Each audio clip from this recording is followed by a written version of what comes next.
खालिस्तान, खालिस्तान, खालिस्तान, ये नाम इन दिनों देश में संसद से सड़क, अखबारों से टीवी चैनलों और विदेश में ऑस्ट्रेलिया से लेकर इंग्लैंड तक हर तरफ गूंज रहा है। आखिर क्या है खालिस्तान और क्यों इसके समर्थक देश विदेश में इसको लेकर जगह जगह हिंसक प्रदर्शन पर उतारू है। आज पॉलिटिक्स जंक्शन की इस रिपोर्ट में हम इसी पर चर्चा करेंगे। इतिहास के उन अनसुने किस्सों को आपके सामने रखेंगे जिनको सुनकर आप ये जान सकेंगे कि आखिर इस खालिस्तान के पीछे की असली कहानी क्या है। वारिस पंजाब डे के चीफ अमृतपाल की गिरफ्तारी को लेकर पंजाब पुलिस कई दिनों से जद्दोजहद कर रही है। हालांकि उसके लगभग सभी साथियों को पुलिस ने गिरफ्तार कर लिया है, बस उसको पकड़ना बाकी है। अमृतपाल सिंह खालिस्तानी समर्थक है और भारत में अलग राज्य खालिस्तान की मांग उठाने वाला भी। सबसे पहले खालिस्तान का नाम 43 साल पहले पंजाब के जगजीत सिंह चौहान ने दिया था। उसने पंजाब से ब्रिटेन जाकर खालिस्तान नेशनल काउंसिल की स्थापना भी की थी। लेकिन ये बात इतनी ही पुरानी नहीं है। दरअसल साल 1929 में कांग्रेस अधिवेशन के दौरान जब मोतीलाल नेहरू ने पूर्ण स्वराज्य की मांग उठाई तो इसके विरोध में 3 ग्रुप सामने आए थे। विरोध करने वालों में एक थे शिरोमणि अकाली दल के मास्टर तारा सिंह। वो तारा सिंह ही थे जिन्होंने सिखों के लिए अलग राज्य की मांग पहली बार उठाई थी।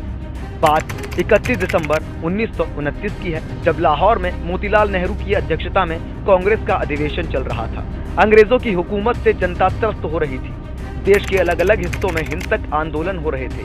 कांग्रेस के अधिवेशन में मोतीलाल नेहरू ने पूर्ण स्वराज्य की मांग का प्रस्ताव रखा, लेकिन इस प्रस्ताव के विरोध में 3 लोग खड़े हुए। पहले थे पाकिस्तान के जन्मदाता मोहम्मद अली जिन्ना, दूसरा दलितों के मसीहा भीमराव अंबेडकर और तीसरे मास्टर तारा सिंह। तारा सिंह शिरोमणि अकाली दल के प्रमुख थे। उन्होंने अधिवेशन में सिखों के लिए अलग राज्य की मांग उठाई।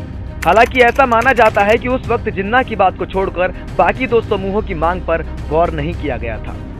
अंग्रेज भी उसके पक्ष में थे। फिर आया आजादी का वक्त। 1947 में जब भारत और पाकिस्तान के लिए हिंदू और मुसलमानों में दंगे भड़क रहे थे, उस दौरान पंजाब में सिखों का आंदोलन चरम पर था। मास्टर तारा सिंह के नेतृत्व में इस आंदोलन को पंजाब सूबा आंदोलन नाम दिया गया। रिपोर्ट बताती है कि पंजाब में बहुत खून खराबा भी हुआ। 19 साल तक चले आंदोलन के बाद 1966 में आखिरकार तत्कालीन केंद्र सरकार ने मांग को स्वीकारा और पंजाब के 3 हिस्से कर दिए, पंजाब, हरियाणा और चंडीगढ़। ऐसा माना जाता है कि सिख इंदिरा गांधी के इस फैसले से सहमत नहीं थे। सिखों के लिए अलग राज्य की मांग की जा रही थी। साल 1969 में हुए पंजाब विधानसभा चुनाव के दौरान पंजाब के युवा जगजीत सिंह की एंट्री हुई। रिपब्लिक पार्टी ऑफ इंडिया के उम्मीदवार के तौर पर जगजीत सिंह चुनाव में खड़े हुए, लेकिन हार मिलने के बाद वह पंजाब से ब्रिटेन चले गए। वहां जाकर उन्होंने खालिस्तान नेशनल काउंसिलिंग की नींव डाली।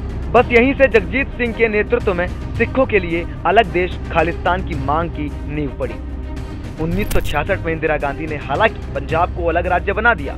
कुछ वक्त पंजाब में शांति तो रही, लेकिन फिर 1978 में अकाली दल और निरंकारियों के बीच झड़प में मौत के तांडव के बाद जनरल भिंडरावाला की एंट्री हुई।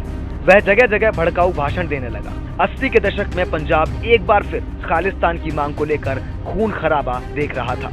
राज्य में खुलेआम कत्लेआम हो रहे थे। इसके पीछे लोग भिंडरावालों को जिम्मेदार ठहराते हैं, लेकिन कोई सबूत न होने के कारण उसकी गिरफ्तारी नहीं हो सकी।